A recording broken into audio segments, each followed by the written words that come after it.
সালাম হারিয়ে গেছে, আবার একটু উপরে তুলি। আসসালামু আলাইকুম ওয়া রাহমাতুল্লাহ। আলহামদুলিল্লাহি রাব্বিল আলামিন ওয়াসসালাতু ওয়াসসালামু আলা রাসূলিহিল কারীম ওয়া আলা আলিহি ওয়া সাহবিহি ওয়া আহলি বাইতি আজমাইন। বাংলাদেশ জামাত ইসলামী ফরিদপুর জেলা শাখা কর্তৃক আয়োজিত আজকের এই বিশাল কর্মী সম্মেলনের সম্মানিত সভাপতি জেলা আমির জনাব মাস্টার বদরউদ্দিন, কেন্দ্রীয় নির্বাহী পরিষদের সম্মানিত সদস্যদ্বয় জনাব হামিদুর রহমান আজাদ সাবেক এমপি, জনাব মোবারক হুসাইন, কেন্দ্রীয় এবং আঞ্চলিক স্থানীয় নেতৃবৃন্দ, সহকর্মী ভাইয়েরা, সাংবাদিক বন্ধুগণ, সুধী মণ্ডলী, আল্লাহ তাআলার শুকরিয়া আদায় করছি যে আল্লাহ আমাদেরকে আজকে মুক্ত বাতাসে আপনাদের সামনে হাজির হওয়ার তৌফিক দিয়েছেন। আলহামদুলিল্লাহ রাব্বিল আলামিন। আজ থেকে 1 বছর 6 মাস আগে আমরা কল্পনাও করতে পারিনি এমন একটি দিন এই জাতির ভাগ্যে আসবে। আমরা এসে এই রাজেন্দ্র কলেজ মাঠে এখানে দাঁড়িয়ে আপনাদেরকে দুটি কথা বলতে পারবো, আপনাদের চেহারাগুলো মন ভরে দেখার সুযোগ পাবো এবং জাতির জন্য আপনাদের কাছে কিছু আমানত রেখে দেওয়ার সুযোগ পাবো, এটা আমরা কল্পনাও করতে পারিনি।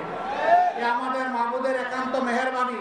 এদেশের মানুষকে 15.5 বছরের জগদ্দল পাথরের নিচে চাপা পড়া এই মানবতাকে আল্লাহ তাআলা উদ্ধার করেছেন। বলতে গেলে 2006 সালের 28 অক্টোবর লগি বইটার হিংস্র তাণ্ডবের কাছে বাংলাদেশ সেদিন পথ হারিয়েছিল। ঢাকা সহ বাংলাদেশের বিভিন্ন জায়গায় 39 জন বনি আদমকে নিষ্ঠুরভাবে সেদিন লগি বইটা দিয়ে হত্যা করা হয়েছিল। লাশের উপর সেদিন বিকৃত নৃত্য করা হয়েছিল। মানুষের বুকের পাঁজর ভেঙে দেওয়ার সাথে সাথে মানবতার বুক ভেঙে দেওয়া হয়েছে। সেই দিন বাংলাদেশ পথ হারিয়েছিল। অনেক লড়াই সংগ্রামের পর 2024 সালে 5 আগস্ট আল্লাহ তাআলা আমাদের কলিজার টুকরা সন্তানদের নেতৃত্বে, বৈষম্য বিরোধী ছাত্র আন্দোলনের নেতৃবৃন্দের নেতৃত্বে এদেশের মানুষের হাতে আবার হারানো পথ তুলে দিয়েছেন। আলহামদুলিল্লাহ। আমাদের এই সন্তানদের জন্য আমরা গর্বিত। আমাদের সকল ভালোবাসা তাদের জন্য, আমাদের শ্রদ্ধা তাদের জন্য, আমাদের কৃতজ্ঞতা তাদের জন্য। আমরা তাদেরকে স্যালিউট জানাই। 15.5 বছর দফায় দফায় আমরা বিরোধী দল আন্দোলন করেছি, কখনো সম্মিলিতভাবে, কখনো যুগপৎ, কিন্তু আমরা আন্দোলনের পরিসমাপ্তি টানতে পারি নাই। পরিসমাপ্তি টেনেছে আমাদের সন্তানেরা। আল্লাহ এরকম সন্তান আমাদের জাতিকে উপহার দিয়েছে। মাবুদের দরবারে শুকরিয়া আদায় করি, আলহামদুলিল্লাহ। আল্লাহ তাআলার দরবারে দোয়া করি তারা যে বৈষম্যহীন মানবিক সমাজ কায়েমের জন্য লড়াই করে এই জাতিকে মুক্তির পথ দেখালো, আল্লাহ যেন এই লড়াইয়ে ময়দানে যারা নিহত হয়ে দুনিয়া থেকে বিদায় নিয়েছেন তাদের রক্তের ঋণ আল্লাহ যেন এই জাতিকে পরিশোধ করার তৌফিক দান করেন। যারা আহত হয়েছেন, পঙ্গু হয়েছেন, তাদের রক্তের ঋণ যেন এই জাতি স্মরণ রেখে তাদের প্রতি শ্রদ্ধা জ্ঞাপন করে। নিহত বান্দাদেরকে আল্লাহ যেন শহীদ হিসাবে কবুল করেন। তাদের পরিবারবর্গকে আল্লাহ যেন সবরে জামিল দান করে। এই জেলা আমাদের বিশাল আবেগের জেলা। এই জেলায় বাংলাদেশ জামাত ইসলামের শীর্ষস্থানীয় আমাদের মাতার তাজ 2 জন নেতা ছিলেন। তৎকালীন সেক্রেটারি জেনারেল শহীদ আলী আহসান মোহাম্মদ মুজাহিদ এবং সহকারী সেক্রেটারি জেনারেল জনাব শহীদ আব্দুল কাদের মোল্লা। তাদেরকে অত্যন্ত নিষ্ঠুরভাবে বিচারিক আদালতে খুন করা হয়েছে। আমরা এই খুনের বিচার চাই, আল্লাহ তাআলার কাছে চাই, দুনিয়ার আদালতেও চাই। আমরা দেখতে চাই তাদের উপর যে জুলুম করা হয়েছিল, আজ বাংলাদেশের মানুষ যেন চিৎকার দিয়ে বলে যে তাদেরকে হত্যা করা হয় নাই, মানবতাকে হত্যা করা হয়েছে। সংগ্রামী ফরিদপুরবাসী,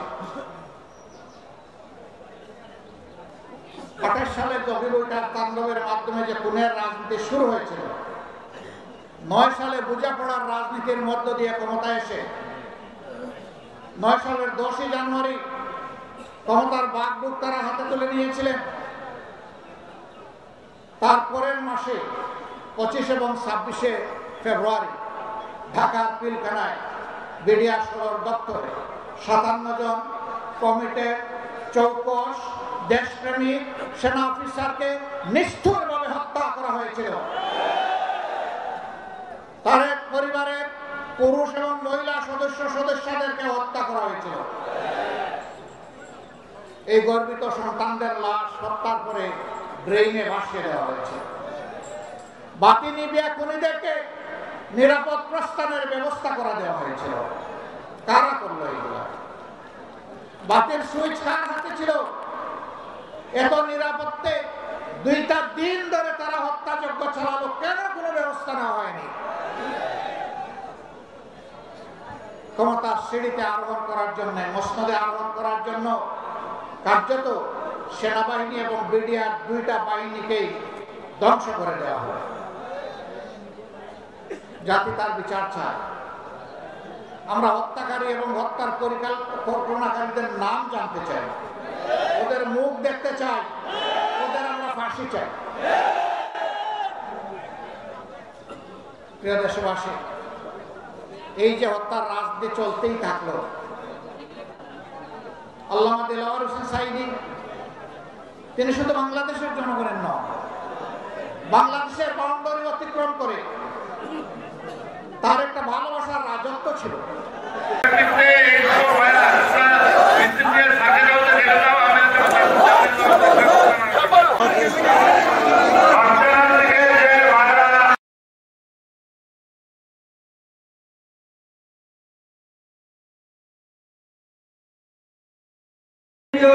মন্ত্রিসভার সদস্য ও গণপ্রশাসন